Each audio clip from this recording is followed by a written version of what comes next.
반갑습니다. 돌집사TV입니다. 자, 이번 시간에도 영어 이해 한번 해보고 바로 보도록 하겠습니다.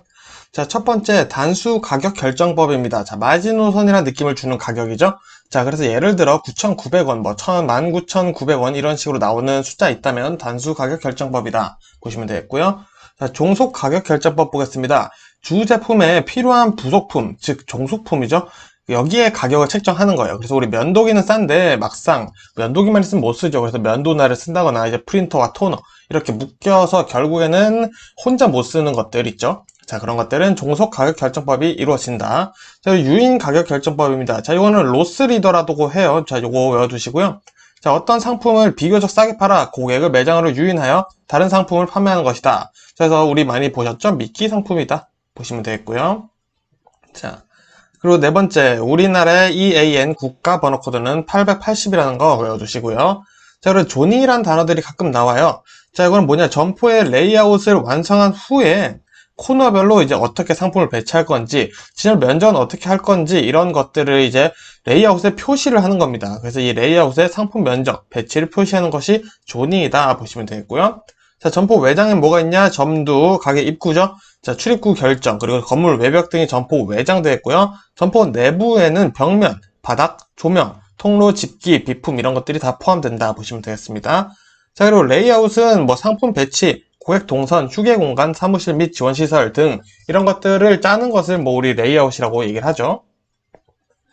자, 그리고 ANU 조사 보겠습니다. 자, 기업들이 마케팅 전략을 수립하기 위해서 체계화된 뭐 설문을 하는 겁니다. 자, 이 설문을 통해서 소비자들의 패턴과 성향을 조사해서 문제점을 확인하는 거예요. 이것이 이제 ANU 조사다 보시면 되겠고요. 자, HUT는요, 이 H가 홈입니다. 집이죠. 자, U가 유사지인데요. 자, 조사 대상자가 제품을 직접 체험하게 하는 거예요. 그래서 우리 집에서 보통 체험을 한다라고 보시면 되겠죠? 자, 그래서 HUT의 H는 홈이다. 요거 외워두시면 되겠고요.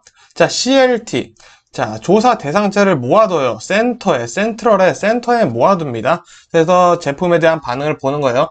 즉, 조사 대상자를 다 모아놓고, 요건 어때요? 이건 어떤가요? 이런 것들을 뭐 확인해보는 거죠. 그리고 패널 조사는 기업과 계약을 맺은 소비자 집단에게만 조사를 시키는 거고요. 자, 풍선 효과 이론이라고 또 있습니다. 자, 풍선이 이렇게 있죠. 자, 근데 한쪽을 손가락으로 콕 눌러요. 자, 그렇다고 해서 풍선의 전체적인 부피가 주는 것은 아니죠. 즉, 한 곳의 문제를 해결해도 다른 데 문제가 생긴다는 것이 풍선 효과 이론입니다. 자, 그리고 고객에 대해서 좀 보겠습니다.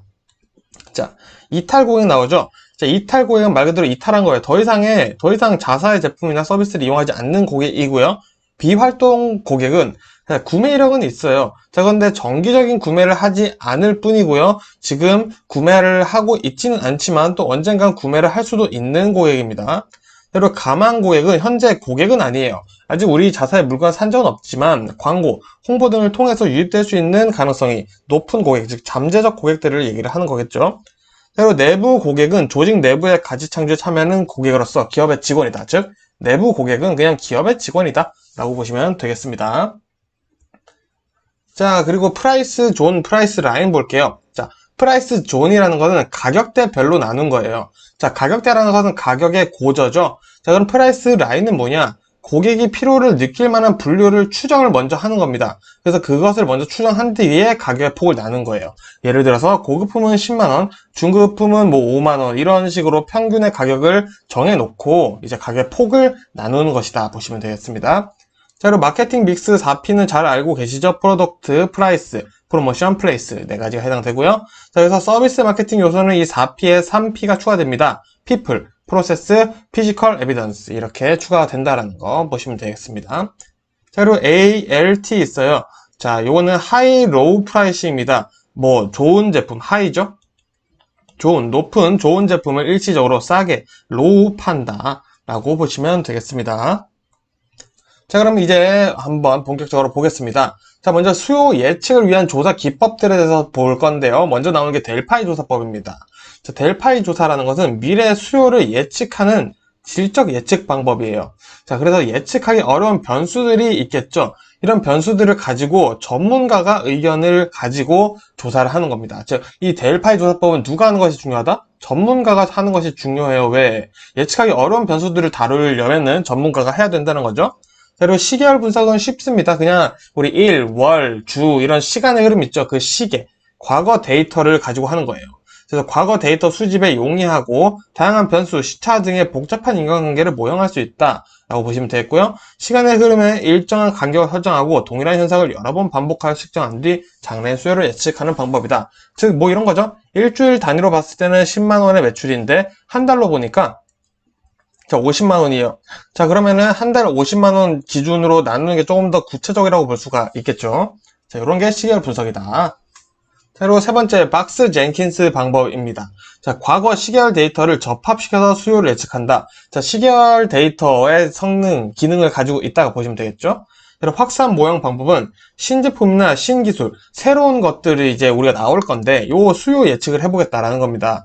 그래서 과거 데이터 수집이 어렵거나 초기 데이터만 있는 경우에는 이 확산 모형 방법으로 신제품이나 신기술이 얼마만큼 수요가 있을지 한번 조사를 해본다라는 거죠. 새로운 아이디어, 새로운 상품, 새로운 신기술 등이 사회를 구성하는 사람들에게 어떻게 전파되고 어떻게 평가되는지 설명을 해주는 것도 이 확산 모형 방법으로 가능하다 보시면 되겠습니다. 자, 그리고 사례 유추 방법이 있습니다. 새로운 제품을 개발할 때 가장 유사한 기존 제품의 데이터를 비교하여 예측하는 방법이죠. 즉, 우리 이거 유추법 많이 보셨죠? 자, 제품에도 유추법을 적용을 해보는 것이다 보시면 되겠습니다. 자, 그러면 이제 푸시 앤 풀 전략 한번 보겠습니다. 자, 푸시는 미는 거죠. 그래서 단계적으로 보시면 됩니다. 맨 처음 제조업자에서 도매상, 도매상은 소매상에게, 그리고 소매상은 이제 소비자에게 푸시, 말 그대로 푸시를 하는 겁니다. 자, 그래서 인적 판매, 사람이 직접 행해야 한다는 게 있겠죠. 그리고 인센티브로 판촉을 한다라고 보시면 되겠습니다. 즉, 제조업자가 이제 도매상에게 푸시를 해요. 자, 그러면은 이 중간상들, 도매상이나 소매상들이 되겠죠. 그럼 판촉은 중간상이나 소매상들이 해야 된다는 겁니다. 이 광고를 직접 때려줘야 되는 거죠. 자, 그런 장점이자 뭐 단점이 있다고, 특징이 있다고 보시면 되겠고요. 자, 이런 거는 산업재 시장에서 쓰기가 좋겠다라고 이해를 해보시면 되겠습니다. 자, 그럼 풀 전략은 보통 반대 내용이라고 보시면 되겠죠. 자, 제조업자가 소비자에게 바로 판촉을 해버려요. 예를 들은 거죠. 우리 겨울이 됐어요. 호빵이 생각나요. TV 광고를 봐요. 그럼 소비자들이 마트에 갑니다. 자, 마트에 가서 여기 삼룡호빵 있나요? 했는데 없어요. 그럼 소비자들은 다른 곳을 가겠죠. 이러다 보니까 마트에서는 소비자들이 삼룡호빵을 계속 찾네. 제조업자한테 우리 삼룡호빵 좀 달라고 얘기를 해야겠다. 역발주를 시키게끔 만드는 거죠.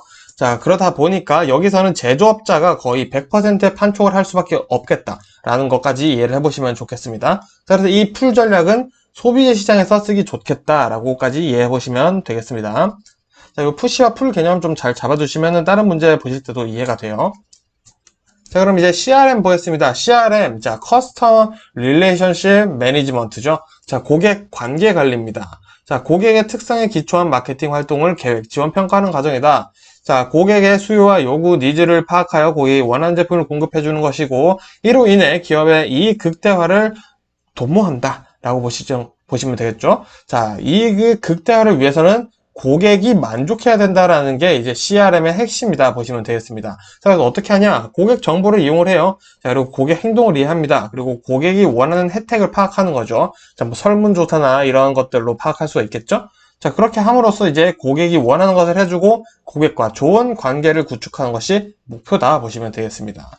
그래서 다이렉트 마케팅으로부터 데이터베이스 마케팅까지가 있는데요. 자, 이 순서 보시면 좋은데, 자, 먼저 세분화 마케팅을 합니다. 자, 그리고 이 틈새 마케팅, 그리고 개별화 마케팅, 1대1 마케팅, 그리고 마지막 관계 마케팅으로 포괄하면서 발전해왔다라는 이 발전 순서 같이 외워주시면 되겠습니다. 자, 그리고 이 고객 가치 평가 척도가 있겠죠. 자, 이 고객, 그럼 이 고객이 지금 만족하고 있냐, 우리에게 얼마나 중요한 고객이냐, 이거를 평가하는 건데요. 먼저 지갑 점유율, 그리고 고객 활동 척도, 그리고 RFM 분석 우리 공부를 했었죠. 그리고 고객 생애 가치, 이런 것들로 이제 고객 가치 평가를 한다 보시면 되겠습니다. 즉, 이렇게 CRM을 도입을 해보니까 기존 사업의 수익이 향상되고요. 신규 사업 진출에 효과가 있더라. 그래서 우리 기업에게 지금 큰 목표는 고객에 만족해야 기업이 성장한다 라는 것을 많이 가져가고 있다 보시면 되겠습니다. 자, 그럼 이어서 CLV도 같이 보셔야 돼요. 자, 고객 생애 가치입니다. 자, 한 고객이 어느 기업에 기여한 수익을 환산한 금액이에요. 자, 그래서 이 CLV는 숫자로 나와요. 자, 정량적 척도로 표시가 가능하다라는 겁니다. 자, 그래서 예를 들어서 이런 거죠. A라는 회사에 B라는 고객이 VIP예요. 자, 그럼 이 VIP 기준이 뭐냐? 이 CLV로 보는 거죠. 아, 100만 원을 썼어. 우리 회사에 100만 원을 쓰신 분이야. 그럼 VIP다. 이런 기준에 따라서 확인할 수 있는 것이 바로 고객 생애 가치로 이것을 만들어낸다 보시면 되겠습니다. 자, 그렇다면은 백화점이 유리할까요? 인터넷 쇼핑몰이 더 이걸 측정하기 좋을까요? 당연히 인터넷 쇼핑몰이겠죠. 인터넷 쇼핑몰은 구매 기록이 다 남겨됩니다. 그런 것들로 가지고 고객 생애 가치를 파악하는 것이 훨씬 좋겠죠? 자, 그리고 고객과 기업 간의 정량적인 관계이기 때문에 수치화 가능합니다. 이런 얼마나 썼는지, 몇 회를 구매했는지 이런 것들이 수치, 숫자로 표현이 가능하다는 거죠. 그래서 고객 점유율보다는 고객을 유치하는 비용을 줄이고 고객을 유지하는 비율을 장기적으로 더 성장시키겠다. 이런 전략으로 등장했다라고 보시면 되겠습니다. 자, 그래서 고객 유지율과 비례 관계를 가지고 있다. 고객 유지율이 높으면 높을수록 고객 생애 가치도 높아진다. 라고 보시면 되겠죠. 자, RFM 분석 조금 더 구체적으로 봐야겠죠. 자, 고객이 미래 구매 행위를 예측하는 데 있어 가장 중요한 것이 과거의 구매 내용이다 라고 생각하고 RFM 분석을 시작하는 거예요. 자, 그럼 뭐냐? R. 맨 처음에 최근, 리센트의 그 리센시죠? 자, 최근 언제 주문했는지, 그리고 특정 기간 동안 얼마나 프리퀀시, 자주 구매했는지, 빈도수를 물어보는 거죠? 그리고 구매 규모는 얼마인지, 먼트리, 얼마나 많은 양을 구매를 했는지, 요 세 가지로 파악을 해보겠다 얘기를 하는 겁니다. 그래서 각 고객에 대한 이 R, F, M을 계산한 후 이를 바탕으로 고객군을 정의한 뒤 각 고객군의 응답 확률과 메일 발송 비율을 고려해 이익을 주는 고객군에게만 메일을 발송하는 것이다. 즉 VIP에게 조금 더 우리가 혜택을 주고 관리를 하겠다라는 것이죠. 이렇게만 보시면 될 것 같습니다.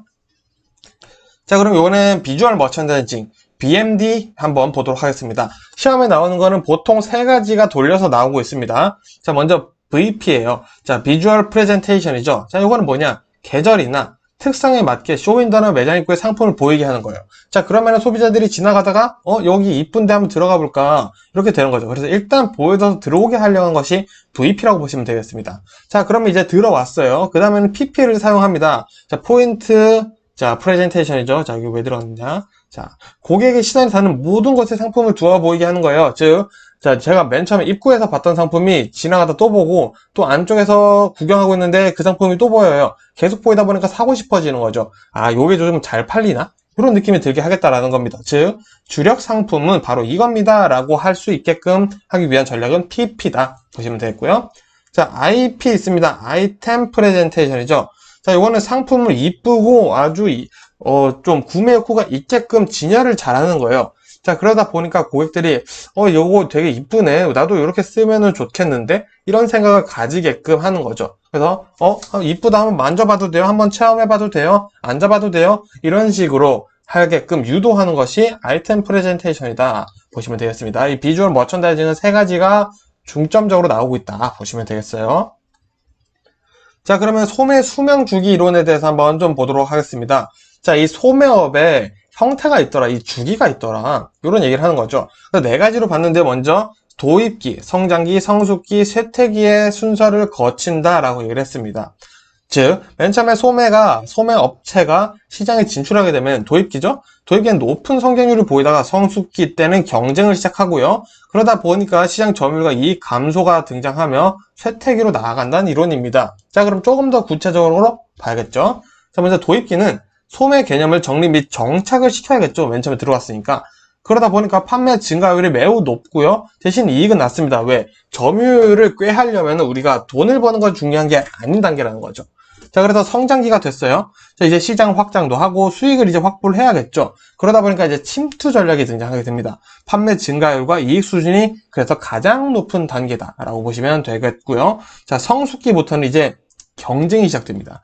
특정 세분 시장에 대한 선별적인 투자를 해요. 경쟁 때문에 그런 거죠. 그래서 소매 개념, 기존 소매 개념을 수정하여 새로운 시장에 또 진출하고자 합니다. 그래서 판매 증가율은 중간이고요. 이익도 중간인 단계가 된다. 보시면 되겠습니다. 자, 추가로 경쟁이 시작된다고 했죠. 자, 경쟁 업체, 모방 업체가 등장하기 시작해요. 그러다 보니까 이제 상품 구색을 기존보다 좀 더 깊이 확장하려고 하는 모습이 보여진다라는 것까지 알아두시면 되겠고요. 자, 이제 쇠퇴기 들어왔어요. 자, 쇠퇴기 들어오다 보니까 뭐 쉽게 말해서 이런 거죠. 이제 판매 증가율도 낮고 이익도 좀 낮아요. 그러다 보니까 자본 지출이라도 좀 줄이자. 자본 지출을 최소화해서 이제는 탈출을 하자. 라는 전략을 꾀하는 것이 이제 쇠퇴기다. 그래서 판매 증가율도 느리고 낮고, 자, 이익은 굉장히 낮은 단계다. 라고 정리해 보시면 좋을 것 같습니다. 자, 그러면은 이 수명 주기에 따른 마케팅을 어떻게 되는지도 좀 볼게요. 자, 먼저 도입기 들어왔어요. 자, 먼저 정착을 해야 되는 단계죠. 자, 그럼 제품을 인지시키고 판매량을 늘리기 위해서 품질을 향상, 그리고 서비스를 추가한 이런 변형 제품이나 개량 제품을 출시하여 경쟁 제품들과 차별화를 하는 마케팅을 많이 하고 있다. 라고 보시면 되겠고요. 자, 성장기는 이제 상표를 강화하고 차별화를 통해서 시장 점유율을 확대하는 것에 중점을 두는 마케팅을 합니다. 자, 그러다 보니까 경쟁이 심해질 수 있겠죠. 자, 경쟁이 심해질 경우는 경쟁을 고려하여 가격적인 전략을 구상한다. 아, 경쟁이 심해질 때는 가격적인 전략을 꾀하는구나 라고 이해하시면 되겠습니다. 그리고 성숙기가 됐어요. 자, 이제 경쟁이 아주 심화되었습니다. 그러다 보니까 살아남아야죠. 경쟁 우위 유지를 위해서 이제 이미지 광고, 이런 제품의 광고들을 유독 많이 하게 되고요. 제품은 또 더 큰 차별화를 시도하는 단계다 보시면 되겠습니다. 자, 쇠퇴기는 우리 이제 이익도 낮고 판매 증가율도 낮은 단계라고 했죠. 그래서 이제 쇠퇴, 우리가 빠질 준비를 해야 됩니다. 그래서 단기적인 수익을 극대화하기 위해서 빠지기 전에 최대한 다 팔고 빠지자, 이런 내용인 거죠. 그래서 그런 방안, 그런 마케팅을 하게 됩니다. 그래서 가능한 지출 비용을 줄이면서 매출 극대화를 목표로 하는 마케팅으로서 치고 이제 우리는 빠이빠이 지는 해다 라면서 빠지게 된다 라고 보시면 되겠죠. 자, 그럼 새로운 이론 보겠습니다. 자, 소매압 아코디언 이론이죠. 자, 우리 아코디언 보면은 이렇게 돼서 이렇게 막 이렇게 누르면서 하는 뭐 이탈리아 악기인가요? 어디 악기죠? 자, 요 형태를 닮았다는 겁니다. 소매압 태가. 왜 그런지 볼게요. 자, 소매점은 시간이 흐르며 전문화된 한정 상품의 소매 형태로 진화하고 다양한 전문적인 상품을 취급하는 진화를 한다. 무슨 말이냐? 자, 맨 처음에는 전문화된 전문품을 팔다가 시간이 지나다 보니까 장사가 좀 돼요. 그러다 보니까 요거를 한번 그럼 진짜 잘 팔리는 것만 팔아보자. 이런 식으로 되는 거죠. 그 잘 팔리는 것만 팔다 보니까 야, 이거는 이제 잘 팔리니까 새로운 상품을 또 추가를 해볼까? 이렇게 되는 거죠. 즉 쉽게 말씀드리면은 맨 처음에는 100개를 팔아요. 100개 가량의 상품을 팝니다. 근데 이 중에 50개만 팔려요. 아, 그러면은 우리 50개만 집중적으로 팔자. 하다 보니까 돈이 벌려요. 야, 그럼 우리 구색을 좀 더 늘려볼까? 또 100개로 는다라는 거죠. 이거를 계속 반복하다 보니까 야, 이거 아코디언 닮았는데 라고 얘기를 한다는 거죠. 즉 확대, 수축, 확대 순서를 계속 겪게 된다 라고 보시면 되겠습니다. 그래서 정리해보면 제품 구색이 넓은 종합점에서 제품 구색이 좁은 전문점으로 갔다가 다시 종합점으로 되풀이하는 것을 아코디언처럼 제품 구색이 늘었다 줄었다 하는 과정이다. 요렇게 되풀이 되더라 라는 게 소매업 아코디언 이론이다 보시면 되겠습니다. 자, 요번엔 변증법적 이론 보겠습니다. 변증법적의 핵심은 정반합이에요. 자, 보겠습니다. 먼저 정. 자, 기존 점포의 경쟁력을 갖춘 새로운 점포가 등장을 했어요.